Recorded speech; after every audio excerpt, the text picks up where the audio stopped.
కుందేలు మరియు తాబేలు కథ. ఒక అడవిలో ఒక కుందేలు మరియు ఒక తాబేలు ఉండేవి. కుందేలు చాలా వేగంగా పరిగెత్తుతుంది. దాని గురించి అది చాలా గర్వంగా ఉండేది. తాబేలు చాలా నెమ్మదిగా నడిచేది. ఒక రోజు కుందేలు తాబేలును చూసి నవ్వి, "నువ్వు ఎంత నెమ్మదిగా నడుస్తావు? నాతో పోటీ పడగలవా?" అని అంది. తాబేలు శాంతంగా, "సరే, పోటీ పడదాం. చూద్దాం ఎవరు గెలుస్తారో" అని అంది. అవి పోటీకి సిద్ధమయ్యాయి. అడవిలోని ఇతర జంతువులు కూడా వాటి పోటీని చూడటానికి వచ్చాయి.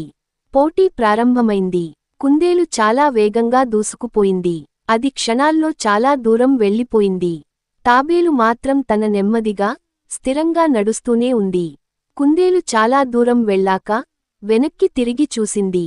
తాబేలు ఎక్కడా కనిపించలేదు. కుందేలుకు అలసట అనిపించింది. తాబేలు నాకంటే చాలా వెనకబడి ఉంది.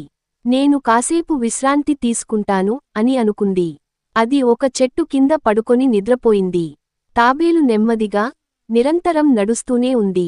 అది కుందేలు నిద్రపోతున్న చెట్టు దగ్గరికి చేరుకుంది.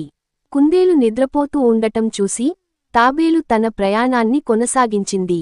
కాసేపటికి కుందేలు నిద్రలేచింది. అది త్వరత్వరగా గమ్యం వైపు పరిగెత్తడం మొదలుపెట్టింది. తీరా అక్కడికి చేరుకునేసరికి తాబేలు అప్పటికే గమ్యం చేరుకొని విజయం సాధించి ఉంది. కుందేలు చాలా ఆశ్చర్యపోయింది మరియు సిగ్గుపడింది. ఈ కథ నుండి మనం నేర్చుకోవలసిన నీతి: నెమ్మదిగా, స్థిరంగా ఉండే వారే రేసులో గెలుస్తారు. లేదా గర్వం పతనానికి కారణం.